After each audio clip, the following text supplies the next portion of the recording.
Sincèrement, si j'étais vous, je pense que cette année, il faut être très vigilant sur les marchés. Faire 10, 15, 20, 30 trades par jour, c'est pas possible. On peut pas les suivre, ça peut pas être sérieux.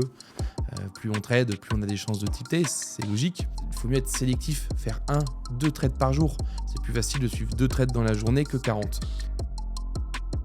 Effectivement, trader des indices hors horaire marché, ça paraît un petit peu compliqué, ça soit sur les volumes, ça soit pour tout simplement la raison qui fait que l'indice est fermé à ce moment sur les marchés, c'est pas top. Sincèrement, respecter les horaires des marchés, ça paraît quand même primordial et ça donnera, à mon avis, lieu à des meilleurs résultats. Quand on a mis SL en place, on ne le bouge pas. C'est pas ah non, je le décale de 5 points, ça va venir un peu chatouiller pour 5 points, non. Puis après c'est 10, c'est 15, c'est 20 et on se retrouve piégé. Quand on a fait un plan, qu'on a analysé, que notre setup il se présente et qu'on le prend, on ne bouge rien. On doit être spectateur du trade. Une fois qu'on a trouvé un bon setup, on le suit, on le respecte et on laisse les maths faire le reste. C'est pas grave, on prend un SL, on en prend 2, on en prend 3. Le prochain trade, si le money management il est bien respecté, eh ben, il rattrapera toutes les autres pertes.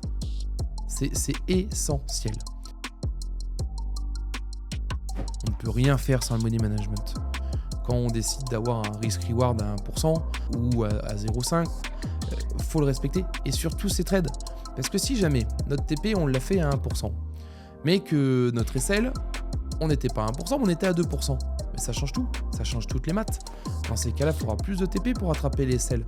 Donc le money management, c'est primordial, obligatoire. Il faut vraiment faire attention.